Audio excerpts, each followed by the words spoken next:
Authorities in the two West African countries accuse multinational chocolate companies and traders of blocking measures to improve cocoa farmers' incomes.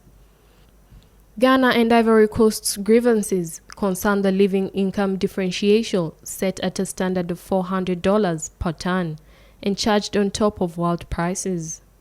The LID was introduced in 2019 to guarantee cocoa farmers a minimum price that would improve the income of farmers, many of whom live in poverty.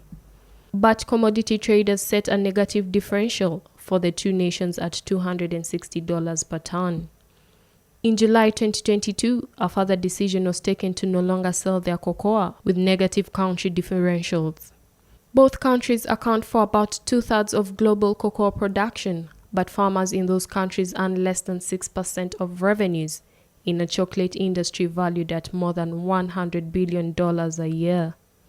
Arguing that farmers have always been given a raw deal when it comes to pricing, 4 civil society organizations in Ghana and Ivory Coast have thrown their weight behind the boycott.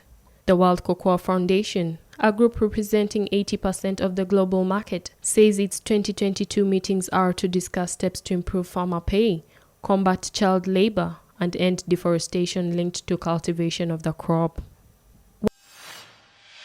While visiting Kiev, Embalo emphasized that Guinea-Bissau remains an unwavering partner for Russia and Ukraine.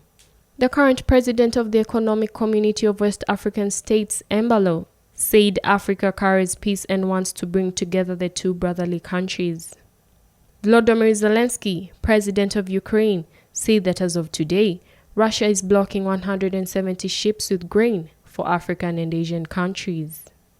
At the press conference, Zelensky said a prerequisite for talks would be Russia's recognition of Ukraine's territory, borders, and sovereignty.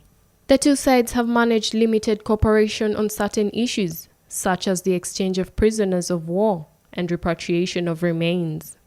Embalo also assured that he would ask the Russian president to release the more than 165 ships blocked near the Bosphorus Strait, while Ukraine accuses Russia of deliberately delaying these ships intended for the transport of cereals by prolonging inspections carried out in accordance with an agreement reached on these deliveries, which are crucial for many countries in Africa and Asia.